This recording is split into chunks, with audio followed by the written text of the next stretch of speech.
안녕하세요. 저는 결혼 앞두고 허술한 속임에 넘어갈 뻔했다가 파혼을 한 예비 신부입니다. 저는 이번에 결혼이란 문턱 가까이까지 가서 인생이란 걸 좀 더 깊게 배웠어요. 사람이 돈에 대해 악랄하고 추잡해지면 어디까지 밑바닥을 보일 수 있는지를 알게 되었거든요. 살면서 이런 건 드라마나 기사에서만 일어나는 남일이라고 생각했는데 제가 사랑했던 남자가 최악의 인간 중 하나였다는 사실을 직면했을 때 인생에 대한 회의감이 크게 들었습니다. 모든 사람들이 이럴 거라 믿는 건 아니지만 사람을 판단하는 잣대가 높아지는 바람에 앞으로 제가 좋은 사람마저 경계하다가 놓쳐버리게 될까 좀 걱정이긴 합니다. 누구나 조심하며 대인을 만날 필요가 있지만 조심한다고 옳게 보는 눈마저 가려버린다면 그건 그거대로 제 손해가 아니겠습니까? 제 경험을 사연으로 올리면서 좀 더 객관적으로 제 문제를 바라보고자 찾아오게 되었습니다. 부디 이 글을 끝마칠 때쯤엔 제 분별력이 한층 더 성장할 수 있길 바라면서 적어보도록 할게요. 저는 예비 신랑과 결혼을 전제로 만나기 위해 소개팅을 통해서 만난 인연입니다. 저희는 서로에게 크게 마음이 있어서 만남을 시작했다기보단 각자 생각하는 개념이 비슷해서 자연스레 관계가 이어졌던 것 같아요. 저도 자산 관리에 진심인 편이지만 예비 신랑 쪽도 돈에 대해서 철저한 개념을 갖고 있었거든요. 저는 결혼 대상이 돈만 헤프게 쓰는 사람이 아니면 될 거라고 막연히 생각을 했었는데 예비 신랑을 만나면서 돈을 모으는 개념에도 다양한 케이스가 있을 수 있다는 사실을 깨우친 계기가 되었어요. 저와 예비 신랑은 7개월 정도 연애하면서 서로를 알아갔고 1년 남짓한 시점에서 결혼을 약속했습니다. 저도 예비 신랑도 남녀 관계의 로망은 딱히 갖지 않는 현실적인 사람들이라 우선적인 기준이 사랑이어야 하는 결혼은 아니었습니다. 서로 미래를 바라보는 가치관이 맞는 듯하여 결혼을 마음먹은 게 더 컸다고 보시면 되세요. 저는 사람을 주기적으로 1년 정도 만났다면 그래도 서로에 대해 알 만큼 알았다고 생각을 했습니다. 하지만 역시 30년을 넘게 제가 모르는 환경에서 모르게 자라온 상대방을 다 알기엔 1년이란 시간은 턱없이 부족했다는 걸 알았어요. 당시에 제가 지금보다 어렸으니 생각도 그만큼 어렸기에 일어난 실수였습니다. 우리가 본격적으로 결혼의 결심을 먹었을 때부턴 서로 조금 더 이성적으로 굴었습니다. 저는 비전 없는 사랑에만 치우쳐서 앞날을 그리는 것보다 이렇게 현실적이고 계산적이게 결혼을 하면 더 잘 살 수 있을 거라 생각했습니다. 결혼은 사랑이 아니라 현실이라 했고 서로에 대한 마음은 겨우 6개월밖에 못 간다고 결국 남은 인생은 그저 길을 같이 걸어갈 동료인 거라고 생각했거든요. 그렇게 먼 길을 저 나름대로 잘 내다보고 신랑감을 골랐다고 자부했어요. 그런데도 한 번씩 예비 신랑이 실속만 챙기는 모습을 볼 때면 좀 서운하기도 하더라고요. 자기 14살 어린 남동생 있다고 했지? 혹시 걔 대학 가면 우리가 돈 대줘야 되는 거야? 결혼하면 개인 돈이 없는 거나 마찬가지인데 그때 돼서 우리한테 애라도 생기면? 결혼하면 개인 돈이 왜 없어? 우리 공동생활비 통장 만들기로 했잖아. 그 밖에 경제권은 각자 관리하는 거 아니었어? 당연히 내 동생 등록금은 내가 알아서 해결해야지. 엄마 아빠가 언제까지 자식들 뒷바라지를 해야 되냐? 지금은 이렇게 알아서 한다고 확신하지만 그때 돼서 사정이 달라지면 나한테 손 벌릴 수도 있다는 거잖아. 개인적으로 돈을 쓰다 보면 부부 공동자금에 손대는 일이 생길지도 모르니까 확실하게 하자는 거지. 각서라도 쓰는 게 어때? 불안하면 쓰던가. 근데 그럴 리 없으니까 자기나 회식 좀 줄여. 사람 좋아하면 첫 번째로 제일 많이 잃는 게 돈인 거 몰라? 인맥도 자산이라는 거 아는데 결혼하면 나가는 돈 많아질 테니까 적당히 관리 좀 해.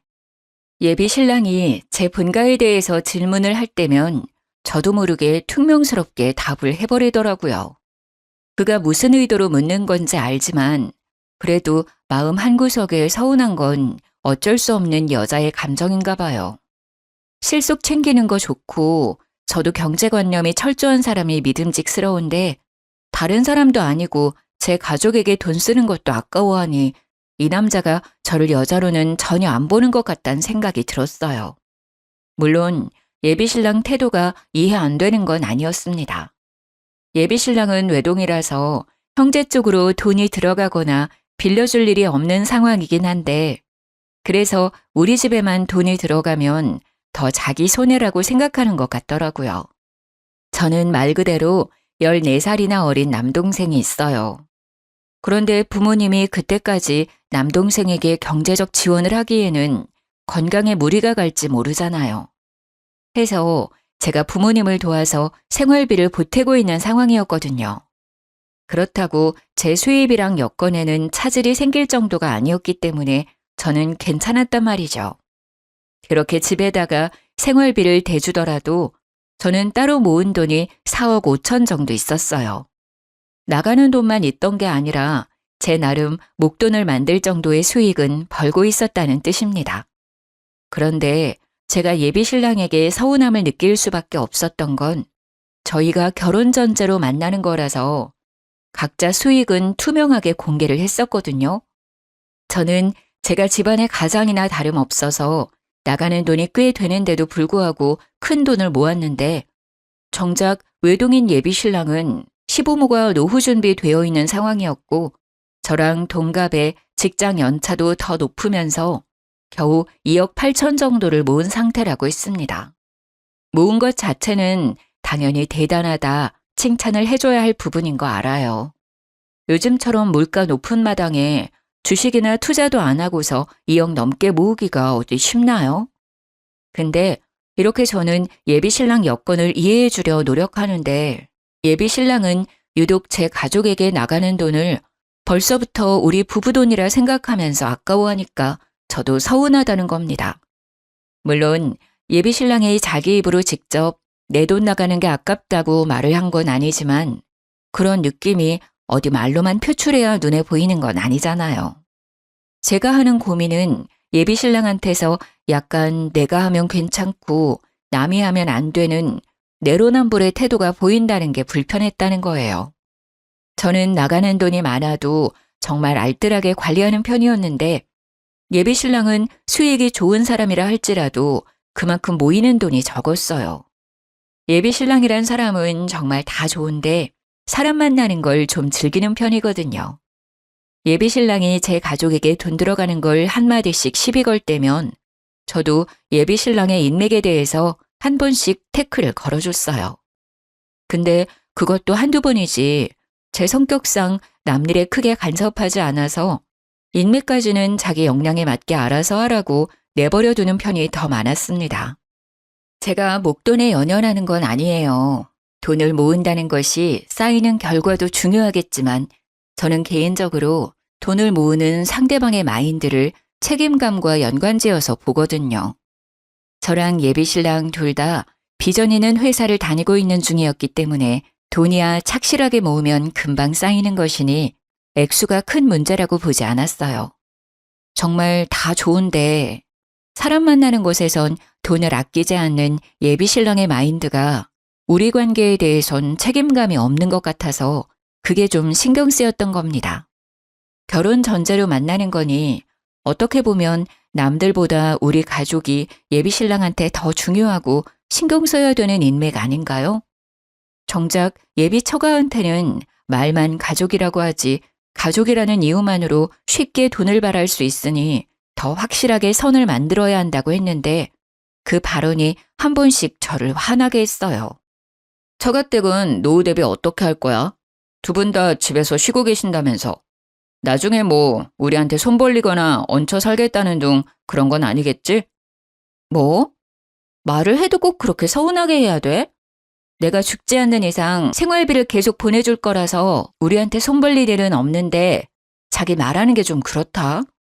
우리 엄마 아빠가 어려우면 내 도움 좀 받을 수 있는 거 아니야?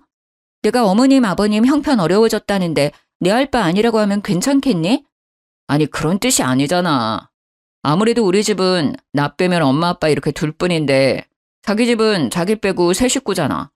게다가 자기 동생은 아직도 학교 다니고 있고 당연히 장인 장모님이 노후 준비가 안 되어 있으면 가세가 기울어질 가능성이 우리 집보단 크잖아. 이 정도는 가족으로서 걱정할 수 있는 거야. 제가 굳이 말할 필요가 없어서 제 부모님 형편에 대해 얘기는 안 했는데 저희 쪽은 부모님이 번화가에 건물 하나를 사들여서 병원 시설에 임대를 해주고 있기 때문에 따로 세를 받고 있는 상황이었습니다. 제가 부모님께 생활비로 챙겨드리는 건 자식으로서 부모님에게 해드리고 싶은 효심이었고 도리라고 생각해서 용돈으로 보내는 거였어요. 예비신랑한테 별말 안 했던 건 집에 빚이 있지 않은 이상 부모님 형편은 굳이 말할 필요 없다고 생각했기 때문이죠. 그리고 말해봤자 제가 부모님의 도움을 받고 결혼할 것도 아니라서 부모님의 재력은 제 결혼과 연관이 없다고 판단했었어요. 그런데 예비신랑이 계속 저희 부모님이 백수라서 하도 불안해하는 것 같으니 언젠가는 밝혀질 거 그냥 우리 부모님 건물주라고 상황 설명을 해줬습니다. 그러니까 엄마 아빠가 우리한테 손 벌릴 일은 없어. 사실 내 동생도 부모님이 등록금 대줄 수 있는데 내가 학교 다닐 때는 형편이 어려워서 부모님이 고생 많이 하셨거든. 그래서 동생 등록금만큼은 내가 해결해 주려고 하는 거야. 건물주? 와, 그렇게 중요한 사실을 왜 말 안 했어? 자기 진짜 대단한 집 딸이었구나? 어떻게 그런 대단한 집에 살면서 티를 안 낼 수가 있지? 나 같으면 건물주 부모님 뒀다고 자랑 엄청 했을 것 같은데. 자기야, 이런 건 겸손이 아니야. 자랑할 건 자랑하면서 결혼 상대가 나를 깔보지 못하게 코를 납작하게 만들어야 된다고. 그날 예비신랑이 활짝 웃는 걸 처음 봤다고 해도 과언이 아니었죠. 예비신랑은 그날 하루 종일 저희 부모님 얘기를 하면서 제가 자라온 과정을 궁금해했어요. 저녁 먹으면서 묻는 대로 다 답을 해줬더니 자기가 부잣집 사위라도 된 것 마냥 들떠서는 장인어른 장모님 하면서 보고 싶다고 난리를 치더군요. 그 때문에 저희 관계는 더 돈독해졌습니다. 돈독해질 수밖에 없도록 예비신랑이 제게 많이 노력했어요. 근데 정작 예비신랑이 그렇게 자랑했던 예비 시부모 노후 준비는 제가 아는 내막과는 좀 차이가 있었더라고요. 원래 예비신랑은 예비 시부모가 노후 준비 다 된 상태라서 둘이 알아서 잘 먹고 잘 살 거라고 했거든요. 그런데 예비 시부모는 둘 다 공무원이었던 사람들이라서 당시 퇴직을 하고 소량의 연금을 받고 있다고 했어요. 요즘은 연금이 얼마 안 돼서 그것만으로는 여가 생활을 즐기거나 여행을 즐길 수 있는 여건은 안 되잖아요. 그래서 예비신랑이 한 번씩 기념일만 되면 용돈을 준다고 했습니다. 약간의 용돈만 있으면 굳이 우리한테는 손 벌리지 않을 거라고 뒤늦게 저한테 고백하더라고요.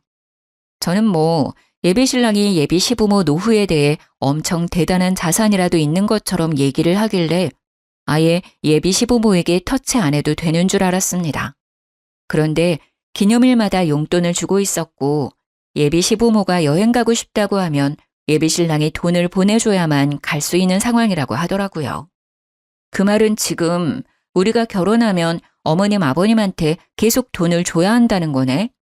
그거 자기가 알아서 해결하는 거지? 우리 각자 가족한테는 새 가족 생겼다는 이유로 확실히 선 긋기로 했잖아. 자기 선에서 알아서 하는 건 내가 딱히 간섭 안 할게. 그건 그런데 그래도 이건 상황이 좀 다르지 않나? 우리 부모님이 많은 돈을 바라는 것도 아닐 거고 또 처가 쪽은 부자잖아. 이러면 한쪽이 무조건 치우치게 되는데 자기 입장에서도 좀 그럴걸? 친동은 잘 먹고 잘 사는데 시댁은 손가락 빨고 있다고 생각해봐. 쪽팔리지 않겠어? 자기 웃긴다. 우리 부모님이 백수인 줄 알 때는 기를 쓰고 손에 안 보려고 하더니 까고 보니까 자기 쪽 형편이 안 좋아서 손을 벌리시겠다? 다 형편에 맞게 사는 거지 그런 게 쪽팔릴 문제야? 자기는 우리 부모님 백수라고 했을 때 쪽팔렸나 봐? 아니, 내가 어떻게 처가를 그렇게 생각하겠어. 알았어, 미안해. 내가 좀 팍팍했다는 거 인정할게. 솔직히 우리 집 그렇게 넉넉하지 않은 거 맞아. 그래서 손해보는 거 더 무서워했던 거야. 나도 너희 집 어렵다고 하면 당연히 도와주고 싶지. 그런데 그럴 형편이 안 되는 거 아니까 일부러 자존심 세웠던 거야.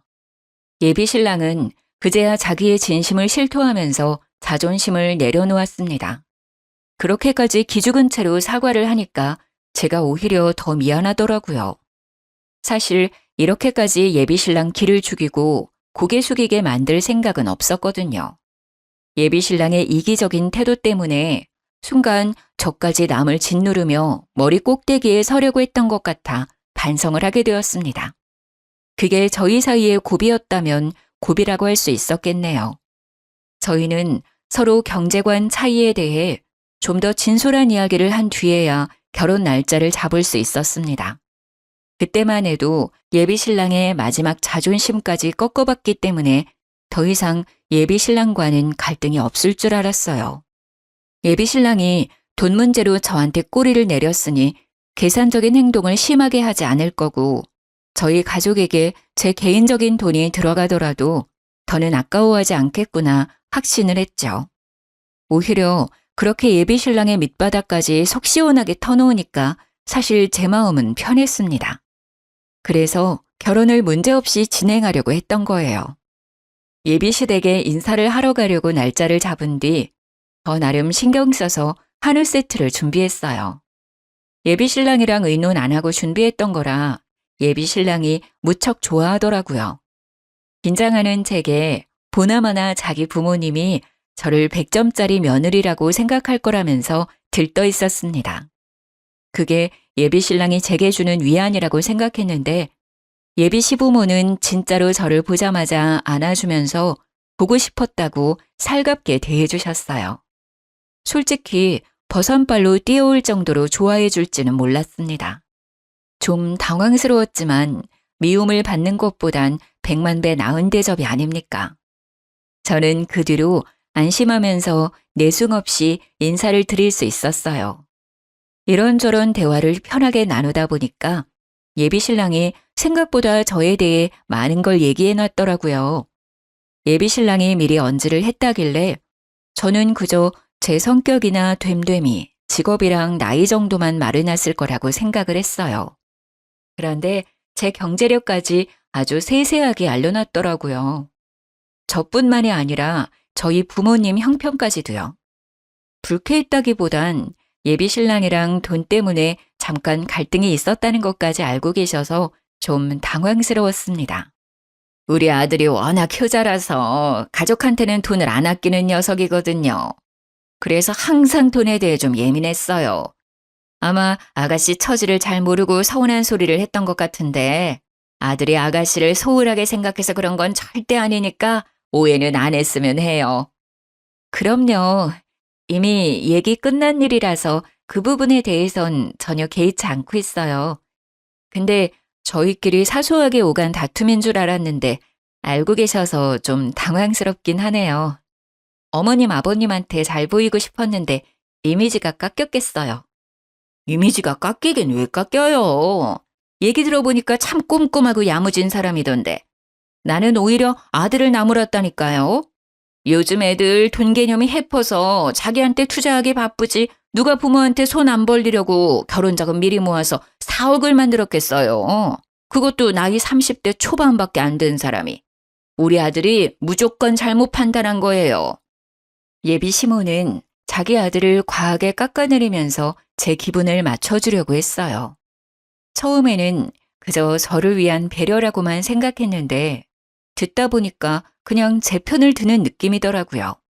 마치 제 환심을 사려는 것 같다는 느낌이었죠. 하지만 그때는 예비 시부모와 첫 만남이기도 했고 첫 만남에 저한테 이렇게까지 환심을 살 이유가 없다고 생각해 그저 착각이라고만 봤습니다. 어쨌든 예비 시부모는 제가 젊은 나이에도 불구하고 사치 안 부려서 좋아하는 것 같았어요. 일단 좋아해 주시니 그걸로 점수는 괜찮게 땄다고 생각했죠.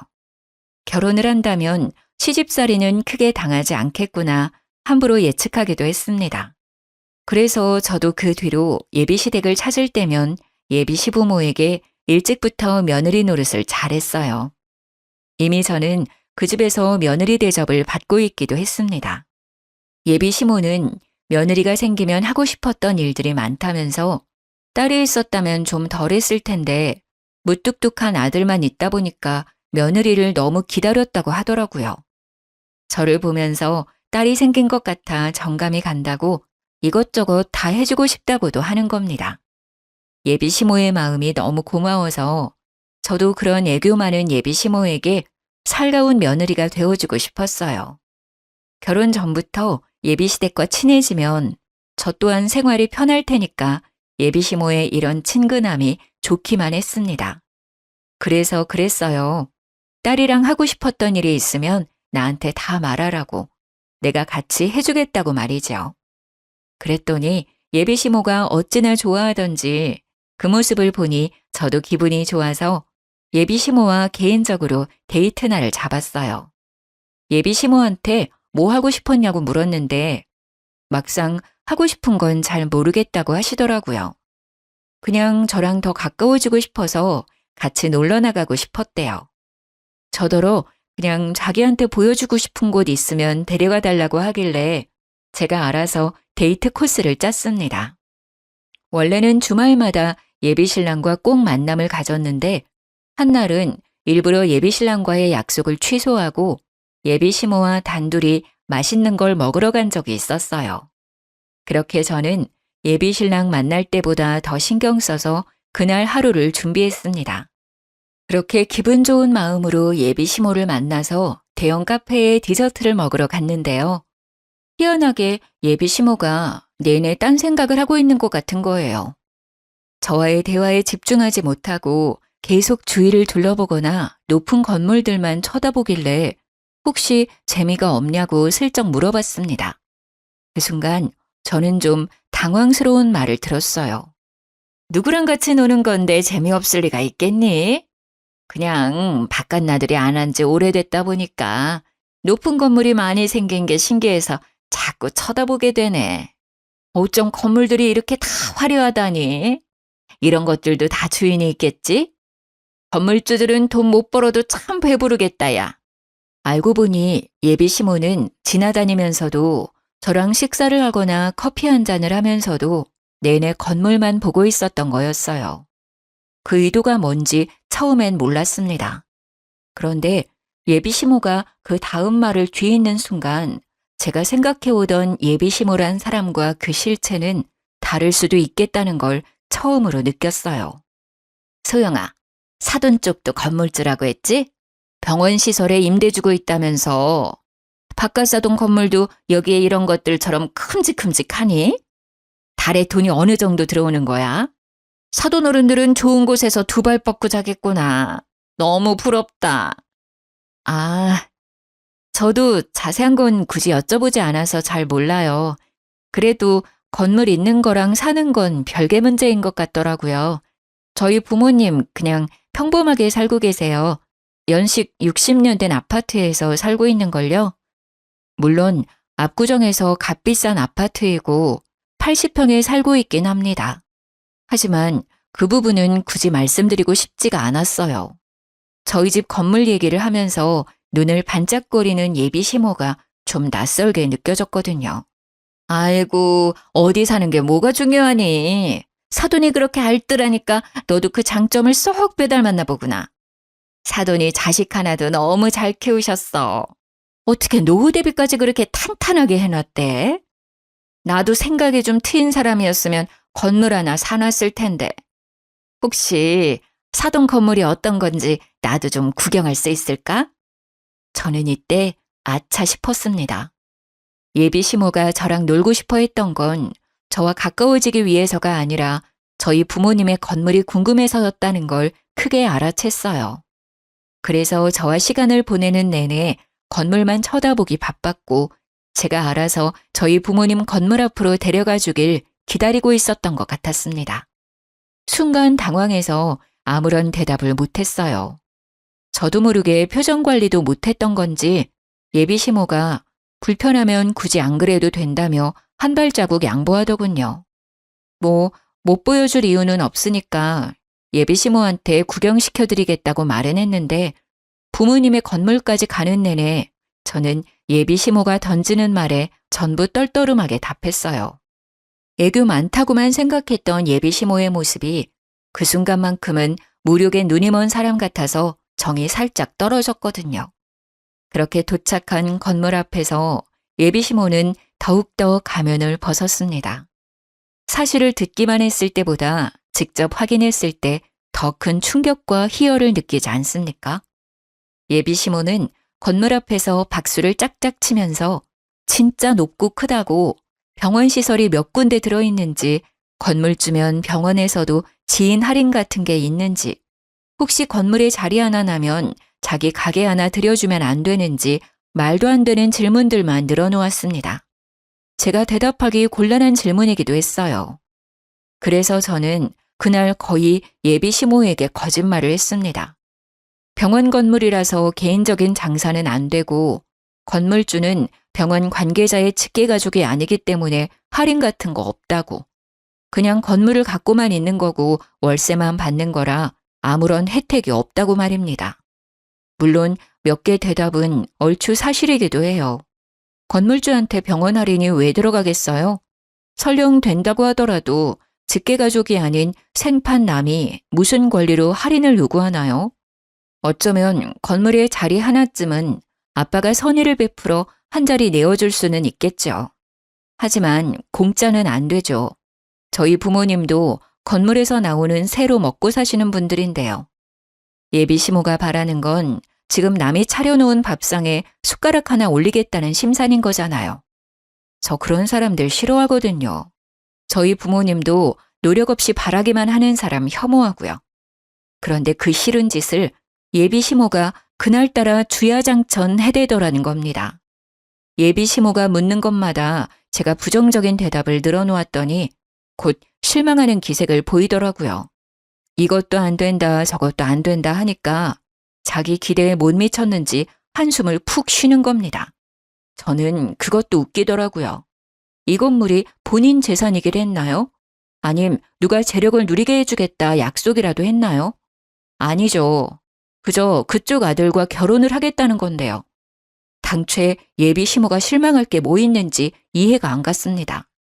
그날 예비 시모를 집 앞까지 데려다주고 집에 와서 생각을 많이 했어요. 과연 제가 건물주 딸이 아니었다고 한다면 예비 시모가 제게 애정을 주었을까요?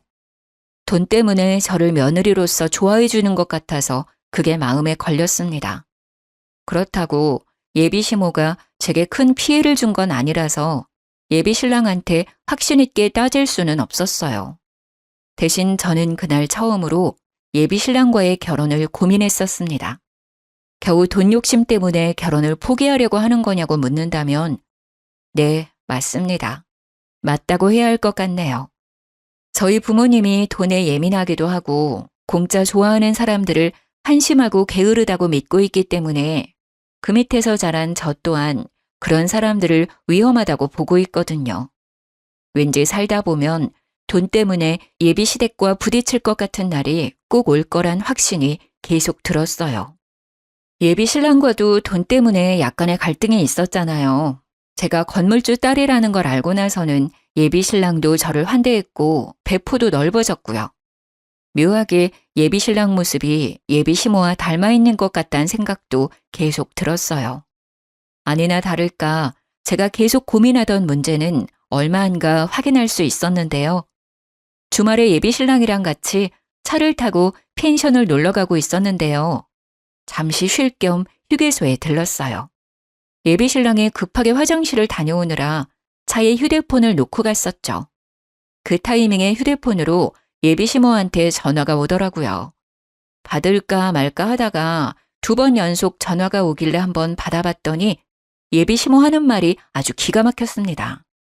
아들아, 큰일 났다. 네 아빠가 돈을 준비 못했어. 일단 소영이 살살 구슬려서 소영이 돈으로 결혼하고 나중에 갚겠다고 머리 좀 굴려보면 안 되겠니? 건물주 딸인데 그 정도는 껌이잖아. 처음엔 이게 무슨 말인가 싶었습니다. 예비 신랑이랑 저는 각자 모은 돈을 반반씩 합쳐서 결혼 자금으로 될 예정이었던지라 서로 양가 부모님께 손 벌릴 일은 없었어요. 그래서 예비 시부가 무슨 돈을 왜 준비하고 있었는지 이해 못했고 또 그게 왜 우리 결혼이랑 연관이 되는지도 몰랐어요. 엄청 급박해 보이는 예비 시모 태도 때문에 저도 모르게 아무 말도 못하고 제 정체를 숨긴 채 내용을 더 엿들었습니다. 제가 아무 말도 안 하니까 수화기 안에서 예비 시모가 예비 신랑 이름을 몇 번 부르더니 혼자 뭐가 그렇게 불안한지 입을 가만두질 못하더라고요. 이 멍청한 인간이 글쎄 2억에다 빚까지 내서 웬 공유 오피스텔 하나를 매매해버렸지 뭐니. 친구가 같이 하자 해서 투자했다는데 벌써 석 달이나 됐다더라. 근데 그게 또 망조라서 벌써 적자래. 나더러 겨우 있는 8천까지 달라고 하더라니까. 그러니까 예비 시모가 하는 말은 이랬어요. 예비 신랑이 모았다는 돈 2억 8천은 사실 없는 돈인데다가 예비 시부모가 어떻게든 마련해 놓았던 상황이었던 겁니다. 그런데 그 돈을 예비 시부가 몰래 빼돌려서 더 불리고자 친구 사업에 투자를 해버렸고 이혼 얘기가 오갈 정도로 싸웠지만 결국 8천만 원까지 예비 시부한테 빼앗긴 상태라고 했어요. 애초에 예비 신랑은 그런 돈을 모은 적 없는 사람이었고 결혼을 위해서 예비 시부모가 대출을 받아 급하게 만들어 놓은 거였어요. 아들 뒤치다꺼리를 부모 둘이서 나름대로 해결해 놓은 거죠. 그 모든 게 건물주 딸인 저를 붙잡기 위한 계획이었다는 것이 저를 더 열받게 했어요. 소영이가 모은 돈이 4억 5천은 된다고 했지? 결혼식은 최대한 소규모로 하고 그 돈으로 혼수랑 예물까지 하는 식으로 잘 좀 해결해봐라. 절대 남자라고 더해가는 그런 거 없다는 것도 똑부러지게 말해놓고 최대한 잘해서 불쌍하게 보여봐. 혹시 공짜로 결혼하게 될 수도 있지 않겠니? 남자 나이 30 초반과 여자 나이 30 초반은 확연히 다른 거라는 예비 시모 말이 저를 더 비참하게 만들었습니다. 예비 신랑 나이에 그런 직업이면 더 젊고 건강한 아가씨를 만날 수 있는 조건인데 저는 나이도 있고 출산 준비까지 하면 이미 노산으로 시작할 테니까 남자 쪽에서 손해를 먹고 들어간다고 하더군요. 그러니 늙은 여자 데려가 주는 것만으로도 내 입장에선 고맙게 생각해야 된다고 했고 제가 결혼 자금을 더 대는 게 어쩌면 당연한 거라는 이상한 논리를 주장하고 있었어요. 기가 차지 않습니까? 제 앞에선 알랑방귀 뀌면서 어떻게든 제 환심을 사 실체를 숨기기 바쁘더니 제 뒤에서는 예비 신랑이랑 이런 사기 작당을 꾸미고 있었다는 게 웃기잖아요. 당연히 겨우 빙산의 일각을 확인한 셈이겠지만 저는 일단 그 순간에 이미 큰 배신을 느꼈습니다. 제가 결혼을 고민했던 이유에 확신을 가해준 거나 다름없으니까요. 듣다 보니 예비 신랑이 계산적으로 행동하면서 우리 집에 손해보기 싫다는 식으로 말했던 과거들도 머릿속을 스쳐가더군요. 그렇게 피해보긴 싫어하면서 어쩜 남의 돈은 그리도 쉽게 생각하는 건지. 그 부모의 그 자식이지 않습니까? 저희가 그때 당시 이미 내년으로 결혼식장을 예약해 놓은 상태였는데 그 계약금도 예비 신랑이 바빠서 그 돈으로 제가 먼저 예약을 해 놓았거든요. 저는 당연히 예비 신랑 바쁘다니까 그런 줄로만 알았죠. 그 식장 예약마저도 예비 시모가 시켜서 일부러 제 돈만 쓰게 했다는 걸 알았습니다. 아들아, 왜 말이 없어? 답답해 죽겠네. 지금은 우리가 급한 상황이니까 소영이 돈밖엔 답이 없다고 알아들었어? 일단 결혼하는 게 중요하단 말이야. 걔가 우리 집 사람으로 들어오면 돈은 안 갚아도 돼. 식구끼리 무슨 돈을 빌리고 갔겠니? 그 부분은 엄마가 알아서 할 테니까 소영이 도망 못 가게 단단히 잡아라. 네, 어머님. 잘 새겨들었습니다. 하마터면 제가 사기 결혼 당할 뻔했는데 손해보기 전에 싹을 자를 수 있어서 다행이네요. 어머님께서 오두방정 떨면서 해주신 경고는 거지 새끼한테 잘 전해놓을게요. 그동안 제 시간 빼앗긴 건 좀 억울하지만 저 놓쳐주셔서 감사드려요. 수학이 아는 아주 잠잠했습니다. 자기 때문에 계획이 잘못됐다는 걸 알았는지 식겁했나 보더라고요. 그러거나 말거나 저는 전화를 끊어버렸어요. 예비신랑 폰이 잠겨 있어서 녹음 파일을 전송하지 못한 게 아쉬웠는데 그 문제는 그리 어렵지 않게 해결이 되었습니다. 화장실에서 돌아온 예비신랑에게 휴대폰을 건네주면서 좀 열어달라고 했더니 예비신랑이 껄껄 웃으면서 자기는 몰래 바람 피우는 사람 아니라고 스스로 아주 깨끗한 남자라며 흔쾌히 열어주더라고요. 그래서 저는 제게 통화 녹음을 쉽게 보낼 수 있었어요. 전송이 완료된 후로는 폰을 돌려주고 겉옷을 챙겼습니다. 돈이 없으면 없다고 솔직하게 말하지 그랬어. 내가 자기 가족 먹여 살릴 물주인지 몰랐네. 그동안 부모랑 머리 맞대고 우리 집 등골 빼먹을 작당하고 있었던 거야? 어머님 입에 모터 달린 줄 알았잖아. 지금 건물주 딸 놓치게 생겨서 난리가 났던데 얼른 통화해보지 그래? 무슨 소리야? 엄마한테 전화 왔었어? 뭐야, 내 전화 받은 거야? 왜 남의 전화를 함부로 받아? 엄마가 뭐라던데? 아니야, 엄마가 뭐라고 했든 그거 다 엄마 망상이야. 어머님이 내 돈 떼먹고 안 갚을 궁리하고 있던데? 망상도 어쩜 그런 빈대 같은 망상을 한다니? 돈 때문에 아들이 젊은 나이에 나처럼 늙은 여자 만나서 억울하신 것 같더라. 근데 생각을 해봐. 내가 더 엿같지 않겠어? 경제력 좋은 남자랑 결혼할 수 있었는데 너 같은 거지 새끼 만나서 내 돈 다 털릴 뻔했잖아. 얼른 엄마랑 통화하라니까? 우리 지금 파혼하는 거야. 저는 그대로 예비신랑 차에서 내렸습니다. 그리곤 결혼식장 예약한 것이 생각나 문을 닫기 전에 정산을 해줬어요. 들고 있던 아메리카노 뚜껑을 열고는 그대로 예비신랑 차 시트에다 커피를 쏟아줬습니다. 너 때문에 날리게 된 식장 위약금 있잖아. 이걸로 퉁치자. 앞으로는 돈 착실하게 모아서 어린 여자 만나. 멍청한 여자를 꼬셔야 될 거야. 그래야 순순히 돈 내주지 않겠어? 그대로 문을 닫아버렸더니 예비신랑 혼자서 안절부절 난리가 났더군요. 저를 당장 붙잡긴 해야겠는데 차를 두고 갈 순 없고 차 시트는 망가져서 화가 나는데 나와 파혼해버렸으니 무작정 화를 낼 수는 없고 혼자 많이 복잡해 보이길래 그냥 작별 인사하고 저는 친정 부모님께 연락해 휴게소로 데리러 와달라고 부탁했어요. 예비신랑이 이 와중에 자기 차가 먼저라고 생각을 한 것도 대단했습니다. 급하게 핸들을 꺾어 휴게소를 나가버리더라고요. 그날 뒤로 연락이 왔었는데 그 전화를 받지 않고는 대신 녹음 파일을 보내줬어요. 예비신랑한테 네 엄마가 한 소리 직접 들어보라는 말과 함께요. 그러니 쪽팔린 줄은 알았는지 연락이 없더라고요. 그래서 저는 우리가 합의하에 파혼을 했다고 생각했습니다. 결혼식장 예약했던 거랑 결혼 인사드렸던 거 말고는 뭐 특별하게 준비했던 것이 없어서 아쉬울 것도 없더라고요. 예비신랑을 잇는 데는 긴 시간이 걸리지 않았어요. 그런데 제가 좀 끈질긴 거머리 집안을 만났었나 봐요. 요가를 배우면서 마음의 안정을 찾은 지 한두 달이 지났을 때였습니다. 한날 요가 학원을 가던 중 부모님한테서 연락이 왔는데 웬 아줌마가 부모님 건물에서 난동을 부리고 있단 연락이었어요. 그러면서 자꾸 나를 부르며 찾는다길래 서둘러 쫓아갔더니 세상에나 그 아줌마가 우리 부모님 앞에서 무릎 꿇고 있는 거 아니겠어요? 다 내 탓이니까 제발 우리 아들만 좀 데려가줘요. 절대 속이려고 그랬던 게 아니에요. 건물주 딸이라니까 나도 모르게 욕심이 나서.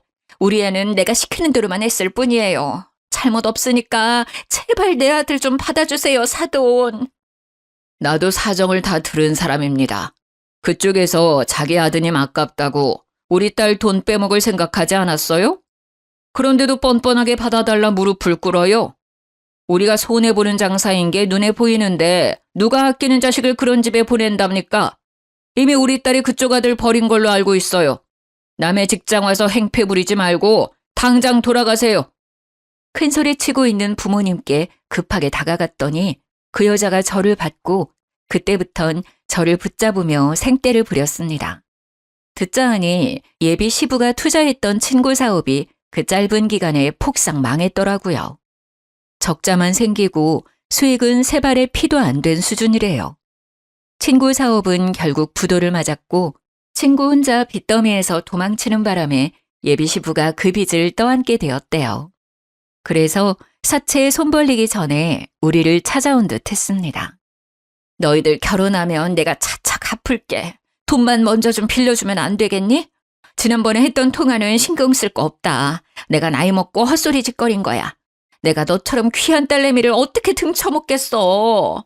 네 돈 떼먹을 생각 없었다. 다 갚을 테니까 제발 돈 좀 빌려주라. 아니, 결혼만 좀 해줘. 지금 이게 될 거라고 생각하세요? 더 추한 꼴 당하기 전에 그만하세요. 딱 봐도 문제 있는 집에 누가 희생정신으로 시집을 가겠어요. 요즘은 어린데 건물주 딸인 아가씨들도 많아요. 딴 건물 전전하면서 멍청한 아가씨들 한번 찾아보던가요. 저는 똑똑해서 더는 그 집에 기회 주고 싶은 생각 없거든요. 하필 성형외과가 많았던 우리 건물 주위에는 유독 젊은 사람들이 많았습니다. 그 사람들이 휴대폰으로 예비 시모를 찍고 있었는데 예비 시모는 그걸 뒤늦게 깨달았는지 순식간에 얼굴이 벌개지더라고요. 그럼에도 불구하고 돈이 정말 급하긴 했는지 계속 물고 늘어졌습니다. 아드님 직장 좋으시잖아요. 대출 몇 개 땡겨 받으세요. 결혼시켜서 차차 갚을 생각 마시고 은행이랑 부지런히 얘기를 해봐요. 혹시 알아요? 은행원 아가씨 중에서 건물주 딸이 있을지? 이러고 있을 시간 없어요. 부지런히 발품 팔아야 거지 아들 장가 보낼 텐데요. 그만하고 가지 않으면 경찰 불러서 영업 방해죄로 신고할 거라고 했더니 아줌마는 아예 퍼질러 앉으면서 자기 팔자를 한탄하게 시작했습니다. 얼굴 팔리든지 말든지 포기를 해버렸나 봐요. 저는 할 수 없이 예비 신랑한테 문자를 넣었고 사진을 찍어서 당장 데려가라고 했어요. 1시간 내로 안 오면 경찰에 끌려나가는 수모를 겪게 할 거라고 했습니다. 그랬더니 예비 신랑이 불같이 달려와서 자기 엄마 끌고 사라졌어요. 그게 예비 신랑과의 마지막이었습니다. 그 뒤로는 우연이라도 마주친 적이 없어요. 부모님은 그 사람들 얘기만 나오면 저더러 참 냄새 오래가는 똥 밟았다고 고개를 내젓습니다. 그러고는 결혼 안 해도 상관없으니까 저런 똥은 다신 묻혀오지 말라고 혀를 끌끌 차기도 했어요. 부모님 말씀이 맞아요. 그들은 제게 겨우 똥처럼 더러운 존재였을 뿐입니다. 사랑이란 감정이 조금 부족하더라도 신리가 맞으면 부부가 되어 잘 살 수 있을 거라고 생각했는데 이번 기회를 통해서 제 판단이 오만했다는 걸 깨달았어요. 추구하는 가치가 비슷한 것도 중요하지만 사람 됨됨이가 가장 중요하다는 것을 왜 몰랐는지 모르겠네요. 앞으로 결혼 대상뿐만 아니라 사람을 사귈 때도 인품을 유의해서 볼 수 있는 사람이 되도록 노력해야겠습니다. 제 사연 어떠셨나요? 결혼하기 전에 악연을 끊어낼 수 있어 나름 현명했지 않나요? 좀 더 지혜롭게 해결할 수 있는 방법이 있다면 인생 선배분들이 알려주셨으면 좋겠어요. 너절한 이야기였는데 끝까지 들어주신 분들 너무 감사드립니다. 늘 좋은 일만 가득하셔요.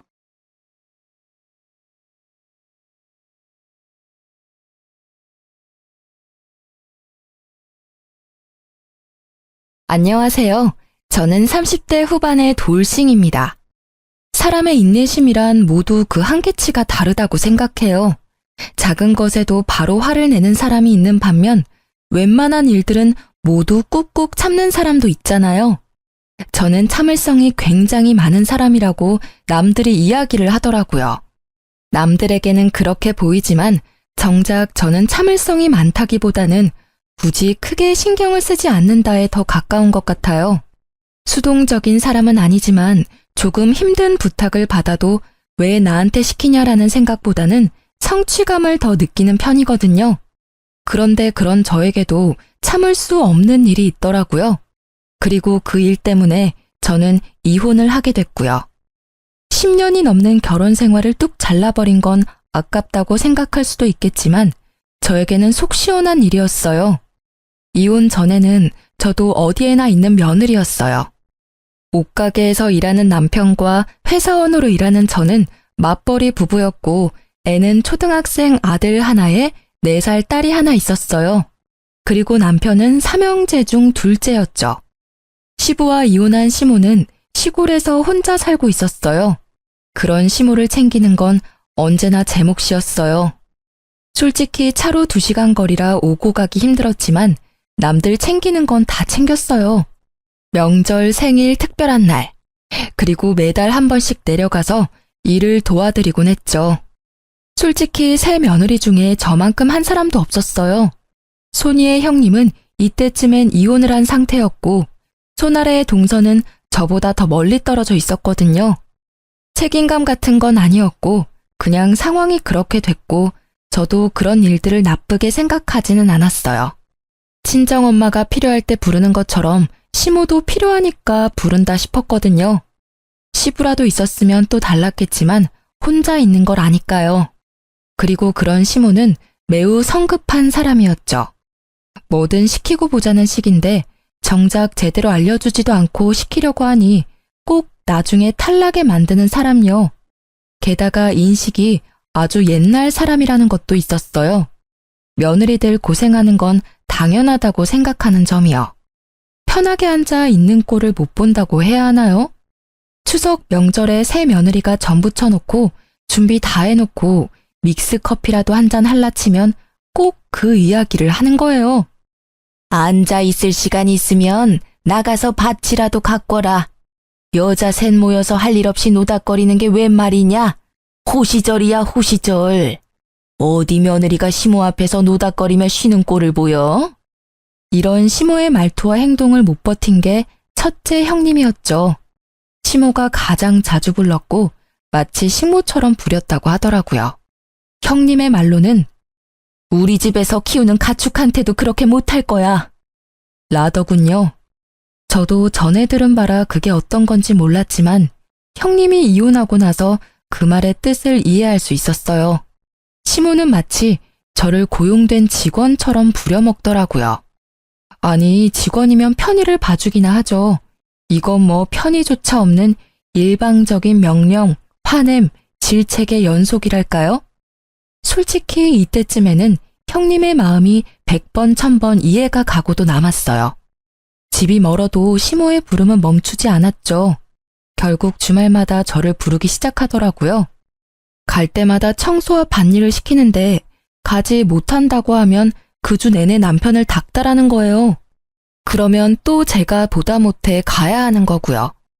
남편은 주말 장사가 더 잘 되니 같이 갈 수 없었고 결국 저는 아들과 딸을 친정에 맡겨놓고 시모일 거들러 주말에 시골을 내려갈 수밖에 없었죠. 그날은 제게 냉장고 청소를 맡기더라고요. 일단 안에 있는 내용물을 다 빼내야 하니 김치 냉장고에 고개를 숙여 김치통을 꺼내 들었어요. 생각보다 무거워서 끙끙대고 있다가 한 번에 훌쩍 들어올렸는데 무게중심을 잃고 뒤로 한 발짝 디뎠어요. 그런데 디딘 곳에 미끄러운 뭔가가 있더라고요. 그걸 밟고 뒤로 넘어진 저는 뒤쪽에 있던 선반에 엉덩이를 부딪히고 말았어요. 그런데 너무 아픈 거예요. 진짜로 눈앞이 번쩍하는 통증에 들고 있던 김치통까지 떨어뜨리고 통증을 줄이기 위해 앞으로 고꾸라지듯 허리를 숙였어요. 엉덩이가 너무 아파서 견딜 수가 없는데 큰 소리에 뛰어온 시모가 한심하다는 얼굴로 쳐다보며 말하더라고요. 일하기 싫어서 요령 피우는 거 봐라. 요새 며느리들은 왜 이렇게 일하기 싫어하는 거냐? 빨랑 안 일어나? 안 아픈 거 다 알아. 어디서 이런 야가 빠진 것들만 데려와가지고는. 그렇게 막말을 던지는데 사실 이때는 화를 낼 상황도 아니었어요. 너무 아파서 정신이 없었거든요. 그런데 그때 제 발 쪽에 있는 수건이 한 장 보였어요. 아까 전에 시모가 청소하라며 던져준 마른 행주였어요. 딱 보니 제가 밟고 넘어진 게 이 행주 때문이었더라고요. 결국 저는 주섬주섬 일어나 가방부터 집어들고는 시모에게 말했죠. 너무 아프니까 병원 좀 다녀올게요. 아이고, 병원은 무슨. 걸을 수 있으면 안 아픈 거야. 꼴랑 선반에 박아놓고는 무슨. 저는 시모의 반대에도 동네 병원으로 향했어요. 뒤에서 시모가 소리를 지르는 것이 들렸지만 그 말을 듣고 있기엔 너무 제가 아팠거든요. 병원에 가서 엑스레이를 찍었는데 의사가 의아하게 보더라고요. 일단 엑스레이상 골절을 확인하기가 어렵다고 했어요. 부위로 보면 꼬리뼈랑 엉덩이뼈 쪽인데 옆에서 보면 약간 울퉁불퉁해 보이는데 그게 골절이 됐는지 안 됐는지는 이걸로는 보기 어렵다고 하더라고요. 그러면서 통증이 계속 있으면 CT를 촬영하라고 하더군요. 저는 골절이 아니길 바라며 일단 진통제를 받아 시댁에 돌아왔어요. 병원에서 별거 없대지? 거 봐라. 꼴랑 약 한 봉지 들고 올 거 뭐하러 병원까지 가서 돈을 써? 돈이 남아 도는구나. 일하기 싫으면 그냥 올라가. 사람 복장 터지게 만들기 전에. 내 자식이지만 어디 가서 저런 것들만 구해오니. 속에서 천불이 나. 그 말에 저는 시모에게 고개로 인사를 하고 차에 타고 집으로 돌아갔어요. 정말로 싸울 힘조차도 없었거든요. 차에서도 앉아있는 내내 엉덩이가 너무 아파서 악셀 브레이크 밟는 것도 힘들었거든요. 그나마 길이 잘 닦여 있어서 덜 힘들었지, 만약 길이 험했다면 참지 못하고 내려야 했을지도 몰라요. 그날 저녁에 결국 저는 알아 누웠어요. 엉덩이가 아팠으니 배에 베개를 대고 엎드려 있었죠. 도저히 애를 볼 상황이 안 돼서 애들을 친정에 맡겨두고 혼자 끙끙대고 있는데 저녁 늦게 남편이 왔더라고요. 그런데 오자마자 화부터 내는 게 아니겠어요? 당신 도대체 오늘 무슨 일이 있었길래 엄마가 전화와서 난리야. 아니, 일 안 하고 싶으면 처음부터 내려가지를 말지. 왜 내려가서 또 이런 성가신 일을 만들어? 엄마 성격 알면서 꼭 이렇게 부스럼을 만들어야 돼? 나 아픈 거 안 보여? 아파서 집에 왔는데 그게 문제야? 게다가 다친 건 어머님 탓이 더 크다고. 나한테 소리치기 전에 제대로 알아보고 소리쳐. 아니 뭘 어떻게 다쳤다고 그렇게 끙끙대? 엄마 말로는 단순 타박이라는데 뭐가 그렇게 아픈데? 엉덩이 크게 부딪히지도 않았다며. 병원도 갔다 왔고 입원하라 소리도 없었다는데 그냥 일 좀만 해주고 오면 될 일 아니야? 아무리 일이 하기 싫다고 해도 이러면 엄마도 빈정상하지. 나 진짜 아프다고 말했지. 그리고 어머님이 수건을 밑에 던지지만 않았어도 내가 그거 밟고 넘어지는 일은 없었을 거라고. 넘어진 게 내 탓이니? 그리고 내가 아픈데도 무거운 거 들었다 놨다 하는 일을 해야 해. 그러다 내 몸 골병 나면? 애들은 누가 보고 일은 어떻게 해? 남편은 제 이야기에도 전혀 공감하지 않더라고요. 딱 보니 제가 단순 타박이라는 생각 때문에 더 쉽게 보는 것 같더라고요. 그런데 통증이 전혀 가시질 않고 더 심해져서 결국은 다음날 병원을 방문하게 됐어요. CT를 찍었더니 청골이라는 엉덩이 뼈가 골절이 돼서 앞뒤로 갈라져 있더라고요. 병원에서는 입원을 해도 고정 같은 건 못하고 하루 한 번 물리치료는 받을 수 있다고 하더라고요. 아플 때 진통제 정도 놔주고요. 다른 부위면 깁스를 하거나 수술을 할 텐데 엉덩이 뼈는 그냥 그대로 낫게 두는 수밖에 없다고 하더라고요. 입원을 하겠냐는 말에 어차피 안정을 취해야 한다면 집에서 약이나 먹으면서 요양하겠다고 했어요. 의사에게 물리치료는 한 번씩 나와서 받으라는 이야기를 듣고 집에 와서 쉬고 있었어요. 그런데 너무 아파서 집안일을 할 수가 없었어요. 움직이면 통증이 더 심해져서 무리더라고요. 결국 애 하원도 남편에게 부탁했죠. 그런데 남편은 엄청 툴툴대며 집에 오더라고요. 아직도 꾀병이야? 알겠어. 당신 아픈 거 알겠으니까 그만 좀 해. 집안일도 안 해놓고 애는 나한테 맡기고 이쯤하면 되는 거 아니야? 무슨 시위를 이따위로 하는 건데? 시위? 남편의 말에 저도 말이 곱게 나갈 리가 없었죠. 말보다는 보는 게 더 빠를 것 같아서 제가 찍어온 CT 사진을 보여줬어요. 이래도 내가 꾀병이야? 엉덩이 뼈가 찢어져서 앞뒤로 갈렸는데 뭐? 꾀병? 최소 한 달은 쉬어야 한대. 입원하라는데 그냥 왔거든? 그걸 보는 남편의 입은 열리지 않더라고요. 아니, 뼈가 앞뒤로 갈라져서 앉지도 서지도 못하는데 일을 할 수 있었겠어? 진짜 실망이다, 당신. 어떻게 아프다는 마누라 병원 데리고 갈 생각은 하지도 않고 도리어 꾀병이라며 탓을 해? 진짜 부서진 건지 몰랐잖아. 미안해. 남편이 멋쩍은 얼굴로 사과를 하는 그때 남편의 전화가 울렸어요. 시모였죠. 남편은 의뢰하던 대로 스피커폰으로 전화를 받았고요. 애미한테 이번 주말에 집에 와서 일 좀 거들라고 해라. 저번 주에 그렇게 해놓고 가서는 집이 엉망진창이야. 쥐가 싸지른 건 치워야지. 가란다고 홀라당 집으로 가. 어디 버르장머리 없이. 어머니, 안사람 집에 못 가요. 엉덩이뼈 골절됐대요. 어디서 거짓말이야? 꼴랑 그렇게 넘어진 걸로 엉덩이뼈가 부러지면 내 뼈는 남아나지도 않았어. 일하기 싫어서 관두라 그래. 우리 집에 그렇게 요령 피우는 며느리는 필요 없다. 진짜 골절이에요. CT 찍었는데 앞뒤로 갈렸더라고요.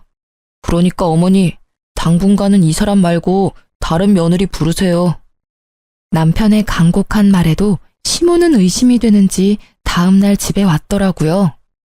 또 누워있냐? 뭐가 그렇게 아파서 누워있어? 시어머니 오셨으면 발딱발딱 일어나서 맞이해도 모자랄 판에. 어머님, 제가 골절이라고 들으셨잖아요. 못 믿어서 오신 거면 의사 선생님한테 가서 확인하세요. 그러잖아도 물리치료하러 가야 되니까요. 결국 의사의 이야기를 듣고서야 시모는 조용해지더라고요. 그렇게 집으로 왔는데 남편이 시모에게 전화했더라고요. 집에 오셨으니 집안일 좀 해주고 가시라고. 결국 시모는 씩씩대며 집안일을 해놓고 이틀 뒤에 가셨어요. 시모가 던진 수건 한 장에 넘어지게 됐으니 저한테 뭐라 말은 못하셨죠. 결국 남편의 부탁으로 이틀 동안 제 수발을 들어준 시모를 보니 속이 다 시원하더라고요. 제가 지금 아니면 언제 시모의 수발을 들어보겠어요? 그렇게 시모가 저의 수발을 들고 간 지 얼마 되지 않아 시모에게 연락이 왔더라고요. 저희 집 근처로 이사 오신다고요. 아무래도 첫째 형님 내외 이혼하고 일 부려먹을 사람 없으니 우리 집 쪽으로 이사 오시는 듯 했죠. 걱정이 앞섰지만 설마 지금보다 더 괴롭히겠나 싶은 마음이 컸어요. 그런데 설마가 사람 잡는다고 이사한 날부터 저를 그렇게 괴롭히더라고요. 저녁 시간 주말 할 것 없이 제가 일을 하지 않는 시간만 골라서 저를 불러내더라고요. 이유도 다양했어요. 집 청소, 요리, 짐꾼, 행사, 수발 등등등. 저는 화가 날 대로 났지만 참았어요. 혼자 사는 시모가 힘들 때는 부를 수도 있지 하고 좋게 넘어가려고 했는데 결국 그렇게 넘어갈 수 없는 일이 생기더라고요. 그날은 둘째가 어린이집 다녀온 길이었어요. 밤중부터 오르던 열이 해열제를 먹여도 내려가질 않더라고요.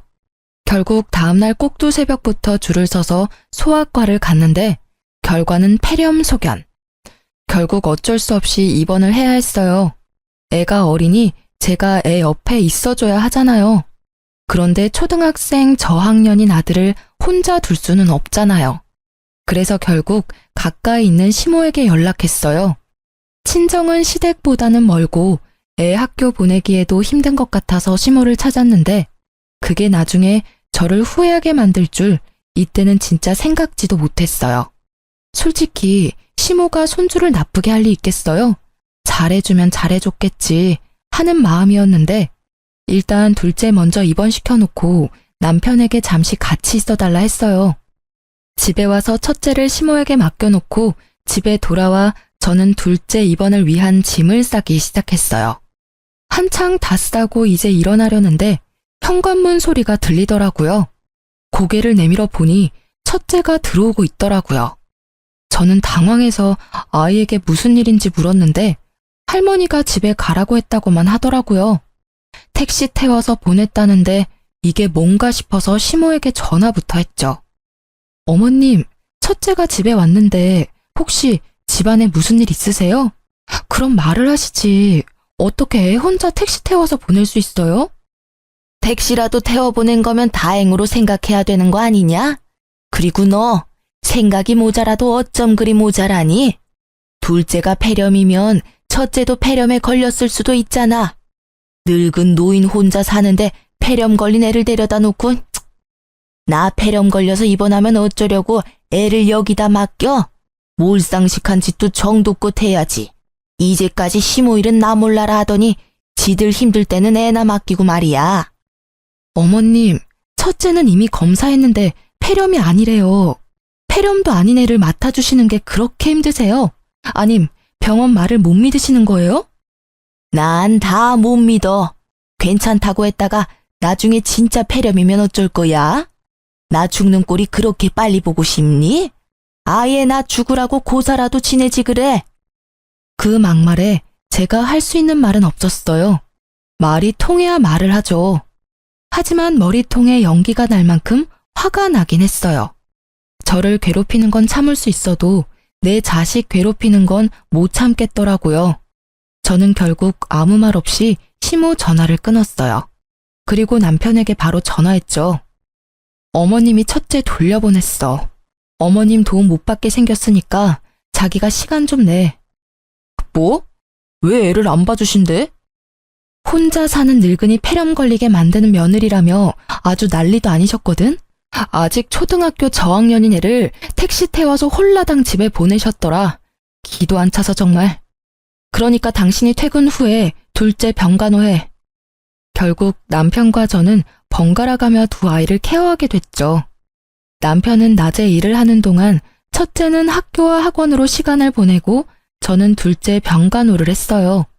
그리고 남편은 퇴근 후에 둘째 병간호를 하고 저는 저녁에 첫째 밥 먹이고 함께 있어준 뒤에 애가 잠든 밤에 홈캠을 애 방에 켜두고 병원으로 와 남편과 바통 터치했어요.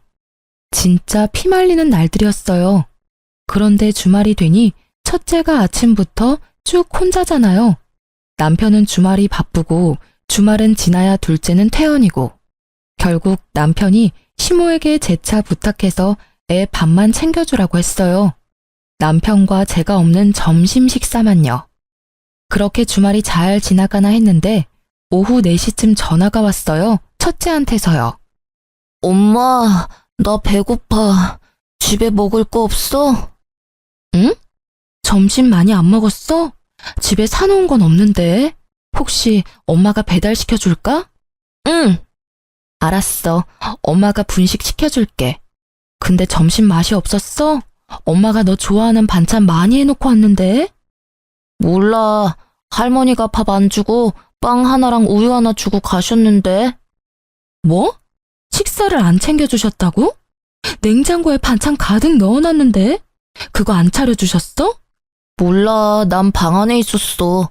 할머니가 빵이랑 우유 주면서 나더러 방에서 나오지 말라고 했어. 할머니 계시는 동안에는 절대로 방문 밖에 나오지 말라고. 병균 옮기면 할머니한테 혼날 거라고. 그래서 계속 방 안에 있었는데 너무 배가 고파서.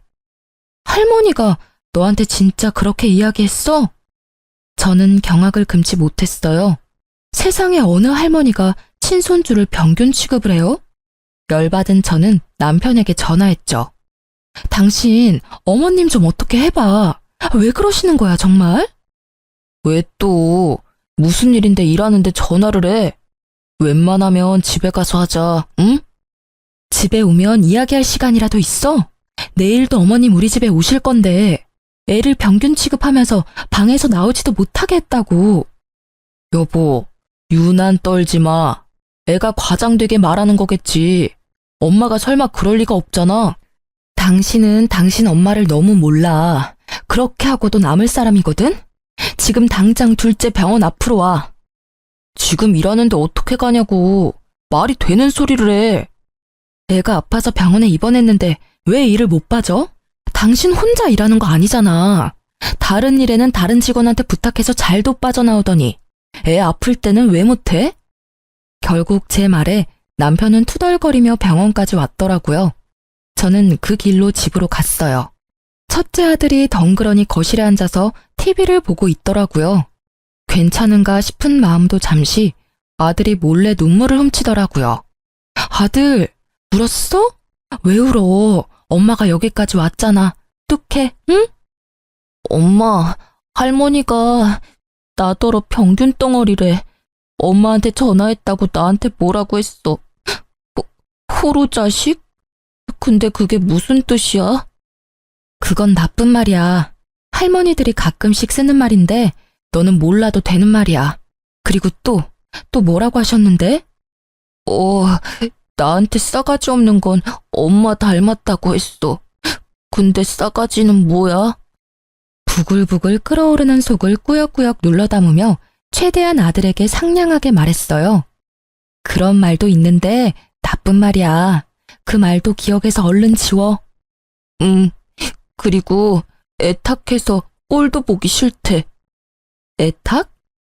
그게 무슨 뜻인지 몰라서 잠시 생각하던 제 머릿속에 떠오른 단어가 하나 있었어요. 외탁을 했다는 말. 첫째가 저를 닮아서 보기 싫다는 말이었겠죠. 더 이상 저는 시모를 용서하지 않기로 했어요. 애를 달래고 둘째 병원에 와서 저는 시모에게 전화를 했어요. 어떻게 애한테 그런 막말을 하실 수가 있어요? 애가 무슨 죄가 있어서 그런 말을 들어야 하냐고요. 자식 키우신 분이 어떻게 손주한테 그런... 내일 오지 마세요. 제가 알아서 할 테니까요. 그런다고 누가 무서워할 줄 아니? 그리고 내가 못할 말했어? 걔가 병균을 가지고 있으니까 병균이라고 한 거고 널 닮아서 외탁했다고 한 거지. 그나저나 그 애미나 그 자식이나 똑같네. 그걸 또 그새 너한테 일러 바쳤어? 이러니 내가 정이 안 가지. 알겠어요. 정 안 가는 손주 볼 일 없으실 테니까 내일부터 오지 마세요. 그리고 주말에도 저 부르지 마세요. 안 갈 거니까요. 싸가지 없고 꼴 보기 싫은 며느리 싫으시잖아요. 그러니까 부르지 마세요. 부르려면 어머님 아드님이나 부르세요. 그렇게 말하고 전화를 탁 끊었죠. 그리고 시모의 모든 연락을 무시했어요. 그런데 몇 달이 지났을까요? 남편이 시모가 다쳤다고 하더라고요.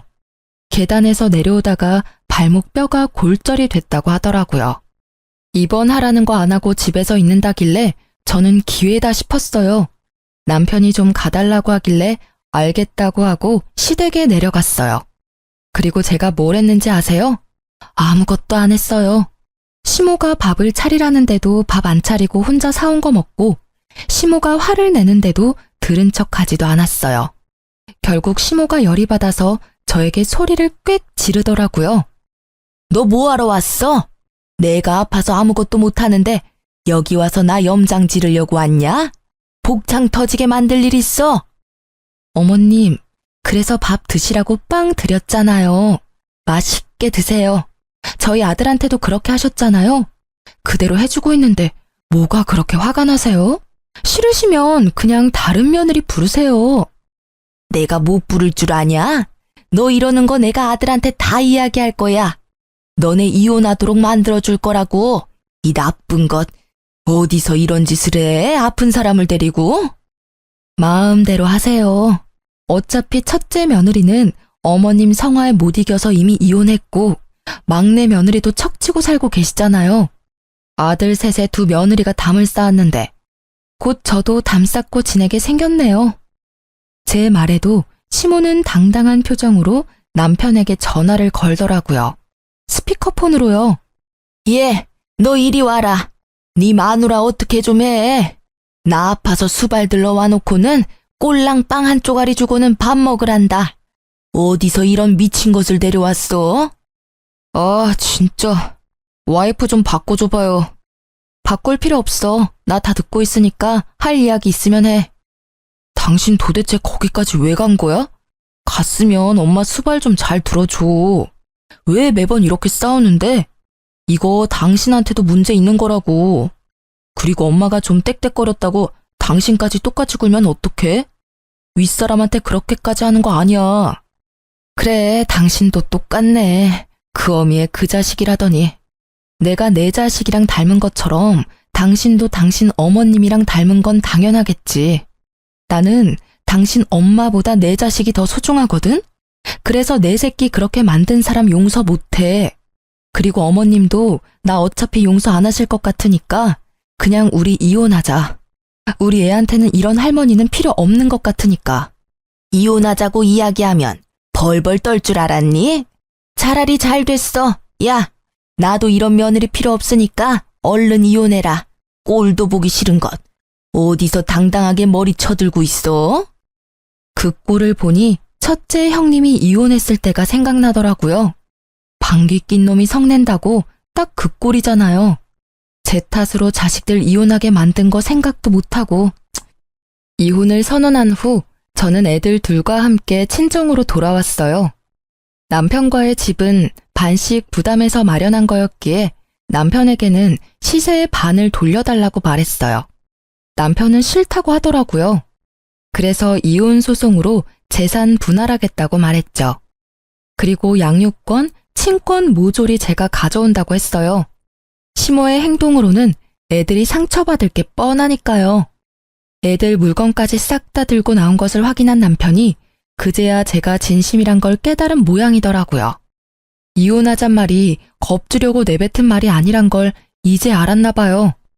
설 명절이 다가오는데도 제가 집에 들어가지 않자 그제야 친정으로 찾아왔어요. 당신 진짜 이혼할 거야? 다시 생각해봐. 애들은 어쩔 건데? 당신 혼자 애들 키울 수 있어? 그거 여간에서는 못하는 일이라고. 이혼은 좀 아니잖아. 늙은 노인이 하는 말에 그렇게 휘둘릴 필요 있어? 나는 이미 당신 어머님한테 실망했어. 그리고 어머님 편만 드는 당신한테도 실망한 지 오래됐지. 나는 나 괴롭히는 건 참을 수 있어. 이제껏 잘 참았으니까. 그런데 내 자식한테 모질게 대하는 건 절대 못 참아. 어떻게 친할머니가 손주한테 그런 행동을 해?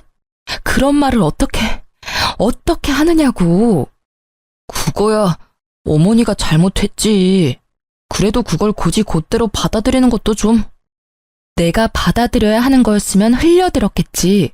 근데 애잖아. 애는 무슨 죄가 있어서 그런 소리 듣고 상처받아야 하는데. 결국 제 말에 할 말이 없어진 남편이 입을 꾹 다물더라고요. 그때 제 폰으로 연락이 왔어요. 저는 전화를 받았죠. 형님, 저 막내예요. 혹시 이번 설에 어떻게 하실 거예요? 오실 수 있어요? 미안해 동서. 나 이혼하기로 했어.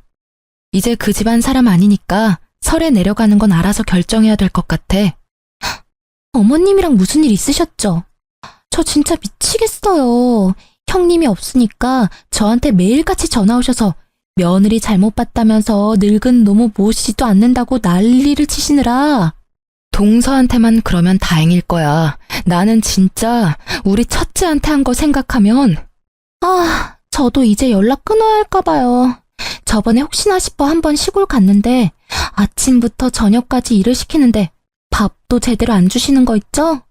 우리 친정에서는 남편 오면 닭부터 전복까지 몸에 좋은 거에다가 먹이기 바쁜데 전 밥도 못 얻어먹고 일만 하다 올라오잖아요. 그러니 말이야. 어쨌든 난 앞으로 쭉 그 노인네 보러는 안 가. 이혼할 거니까. 결국 그렇게 되네요. 첫째 형님부터 둘째 형님까지. 저도 올해부터는 시댁 안 가야겠어요. 어머님한테 당한 거 생각하면. 그렇게 전화를 끊고 나자 이번에는 시모에게 전화가 오더라고요. 전화를 받지 않으려니 눈앞에 있는 남편이 훤히 보여 차라리 전화를 받고 제 의지를 보이는 게 낫다고 생각했어요. 네. 그래, 너 이번 설에 내려오너라. 네가 잘못한 거는 내가 다 덮어줄 테니까. 어차피 이혼하고 나가봐야 너만 고생 아니냐? 이혼하지 말고 이번 설에 내려와. 거의 명령조였어요. 제가 마치 무조건 받아들일 것처럼 말하더라고요. 그때 남편이 한마디 하더라고요. 만약에 이혼하면 애들은 내가 데리고 갈 거야. 다른 사람 손에 크는 거 난 못 봐. 당신은 애들 보기 부끄럽지도 않아? 어떻게 애들 할머니랑 싸우고 이혼한다고 할 수가 있어? 시어머니한테 못하는 것도 자랑이야? 제가 뭐라고 맞받아치려는데 옆에 있던 아들이 제 옷자락을 꾹꾹 잡아당기더라고요.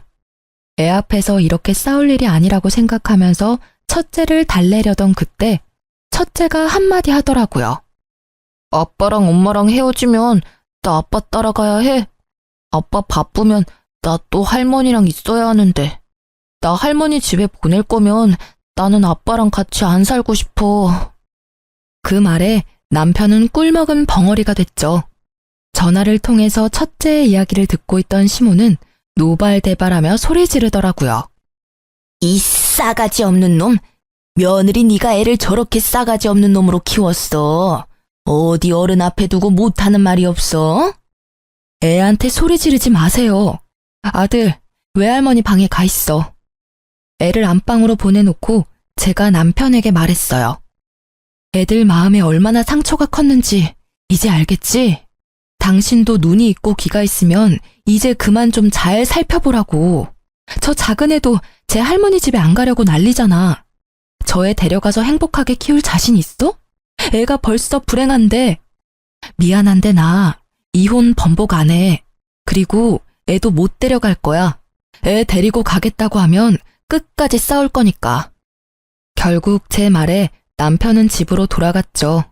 그리고 이혼 소송도 마무리가 잘 됐죠.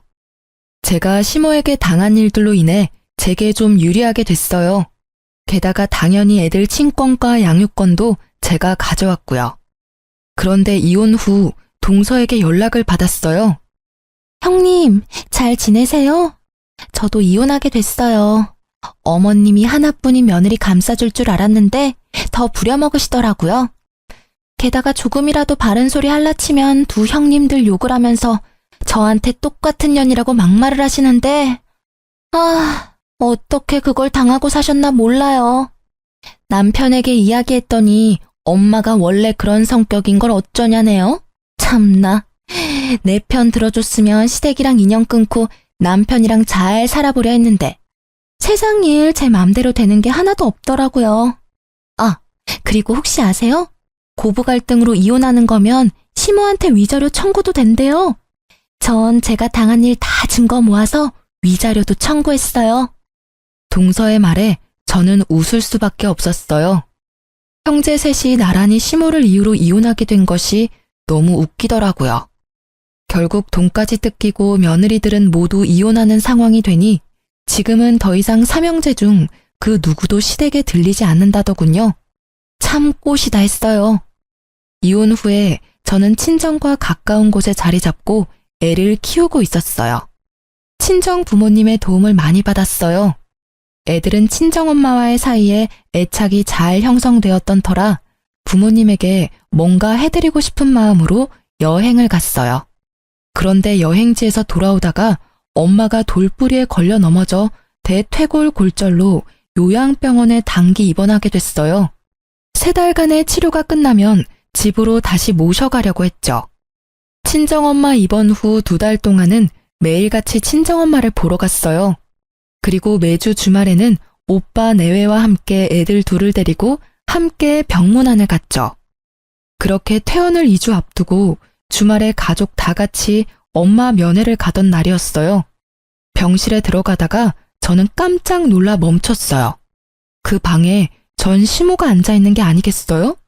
이게 무슨 일인가 싶었는데 아들이 아무것도 모른 채 들어오다가 전 시모의 얼굴을 보고는 제 뒤로 후다닥 숨어버리더라고요. 저 망할 놈. 넌 할머니한테 인사도 안 하냐? 예의는 어디 갖다 팔아먹었어, 어? 여전히 싸가지 없는 걸 보니 네 엄마가 아주 잘 키우고 있나 보다, 응? 그 빈정거리는 말투에 그 카랑카랑한 목소리. 전혀 예전과 달라진 게 없는 모습을 보니 오랜만에 가라앉았던 화가 솟구치는 기분이었어요. 아니, 왜 남의 귀한 손주한테 소리 질러요? 애 놀라면 당신이 책임질 거야. 우리 강아지 일로 와. 저 망할 할망구가 노망이 들었나? 왜 애를 울려? 친정 어머니의 등 뒤로 쫓아가 숨는 손주를 보던 시모가 이번에는 막말을 쏟아붓더라고요. 아이고, 네가 우리 아들이랑 결혼만 안 했어도, 네가 아들이랑 이혼만 안 했어도 내가 이 꼴로 병원에 갇혀있지는 않았을 거다. 망할년, 내 신세가 어쩌다 이리 됐을꼬. 처음부터 네 년이랑 우리 아들을 결혼시키는 게 아니었어. 애초부터 마음에 썩 들지도 않은 며느리를. 네 엄마도 참 딱하다. 친정엄마 여기 버려두고 니들끼리 잘 지내고 있겠지. 저는 어이가 없더라고요. 우리가 어떻게 지냈는지 알지도 못하는 사람이 왜 우리 일에 이렇게 참견인 건지.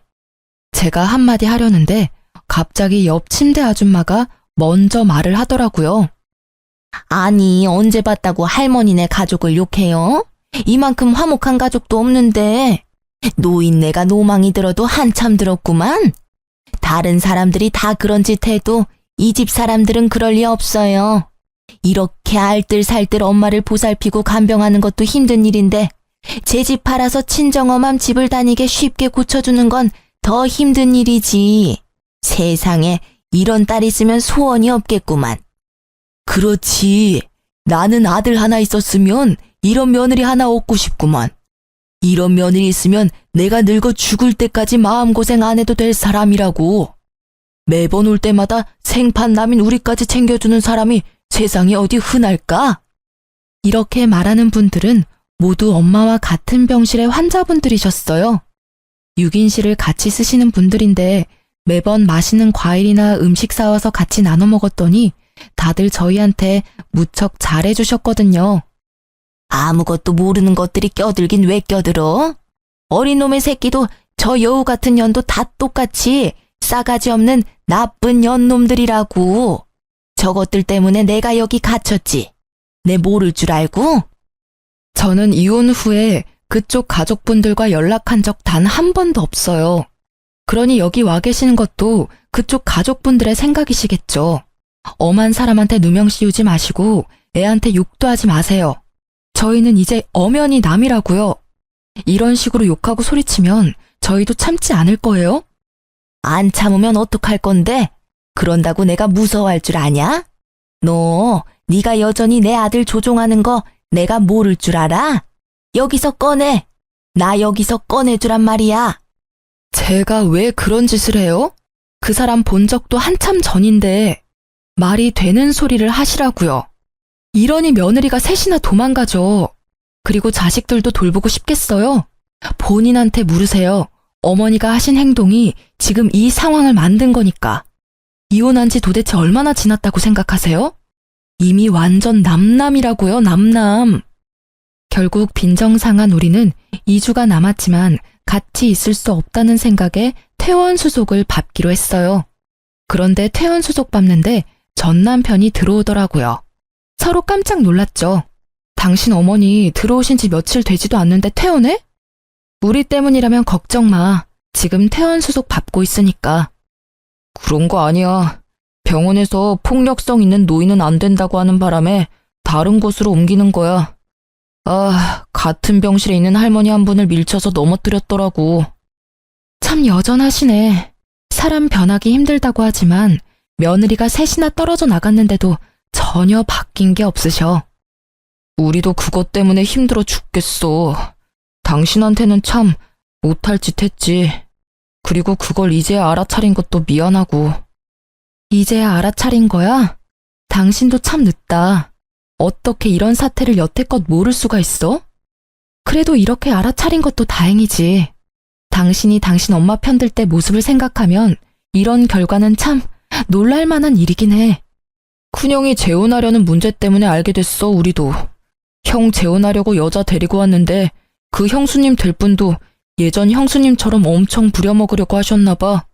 근데 그 형수님도 보통 분은 아니라서 결국 엄마랑 연 안 끊을 거면 자기랑 끊어야 한다고 하는 바람에 형도 재혼에 다시 실패했거든. 그러고 나서 형이 나서서 어머니 어떻게든 해야 한다고 하더라고. 이런 식이면 우리 셋 중에 그 누구도 재혼에 성공하지 못할 거라고 말이야. 솔직히 우리 형제 전부 다 그때쯤에는 다들 눈을 뜬 거지. 어떤 게 좋을까 고민했는데 삼형제 중 누구도 어머니를 맡으려는 사람이 없어서 결국에는 어머니 집 처분하고 돌아가실 때까지 요양원에서 모시자라는 결론이 됐고. 전 남편은 부끄러운 건지 괴로운 건지 연신 얼굴을 쓸어내리며 말하더라고요. 하긴 저런 상태의 사람을 집에서 케어하긴 힘들 테니까. 제가 사무실 밖에 있는 전시모를 힐끔 쳐다보며 말했어요. 전시모는 애먼 사람을 붙잡으며 화를 내고 있더라고요.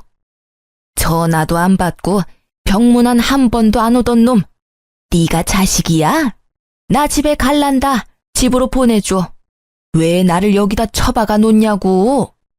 여태껏 우리 탓, 이제는 없는 며느리 탓만 하셔. 그때 당신 말 들었으면 우리가 헤어질 일도 없었을 텐데. 그땐 내가 왜 그랬는지. 후회하지 마. 난 지금 잘 살고 있어. 당신도 앞으로 잘 살아. 그때 한 당신 선택이 지금 당신을 만든 거니까. 나한테도 과거 이야기 꺼내지 말고. 전시모가 어떻게 살아왔는지 눈에 훤하더라고요. 사람을 칼같이 쳐내며 좋으실 대로 살아오셨으니 옆에 버틸 사람이 없는 거겠죠. 그렇게 시모가 사무실 밖에서 집에 가고 싶다고 외쳤지만 결국 다음 목적지는 다른 요양원이더라고요. 마지막까지 시모는 자기 잘못을 모르더라고요. 아들들에게 배신당한 것을 이제는 없는 며느리 탓을 하는 걸 보니 말이에요. 집도 처분당해서 나가더라도 갈 곳이 없을 텐데 저리 집에 가자고 용을 쓰다니. 그 집에는 더 이상 자신을 그리워할 사람이 아무도 없다는 걸 아직까지 믿지 못하더라고요. 그렇게 전 남편과의 짧은 재회 후 저는 다시 일상으로 돌아갔어요. 아이 둘은 제법 컸고 재혼 생각은 아직 없지만 좋은 만남을 이어갈 사람도 생겼어요. 그렇지만 어떤 이유에서건 제 아이들을 상처받게 할 사람들과는 인연을 맺고 싶지 않은 게 제 마음이에요. 친할머니에게조차 남보다 못한 취급을 받은 아이들에게 더 이상 상처를 주고 싶지 않아서 남들보다 더 신중해질 수밖에 없더라고요. 제가 제 삶을 찾아가는 건 아마 아이들이 지들 인생을 찾아 독립을 하고 난 뒤일 거예요. 어떤 사람들은 그게 늦다고 생각할지 모르겠지만 저에게는 그게 제일 좋은 선택이라는 생각이 들거든요. 이렇게 글을 쓰고 보니 저도 참 순탄치만은 않은 인생을 살아왔다는 걸 실감하게 되네요. 누가 이런 경험을 할 수 있겠어요? 물론 돈 주고도 하고 싶지 않을 경험이긴 하지만 3명의 며느리를 이혼시키는 시모라니. 예전에는 치가 떨릴 만큼 싫었는데 지금은 참 대단한 사람이라는 생각이 들어요. 어떻게 살아오면 그런 사람으로 완성되는 건지. 이 글을 쓰면서 예전의 일들을 꺼내보는 것은 그리 즐거운 일은 아니었지만 이왕 꺼낸 김에 이 글을 읽는 분들이 함께 욕하고 화내주시면 제게 큰 위로가 될 것 같아요. 제 사연 들어주셔서 감사합니다.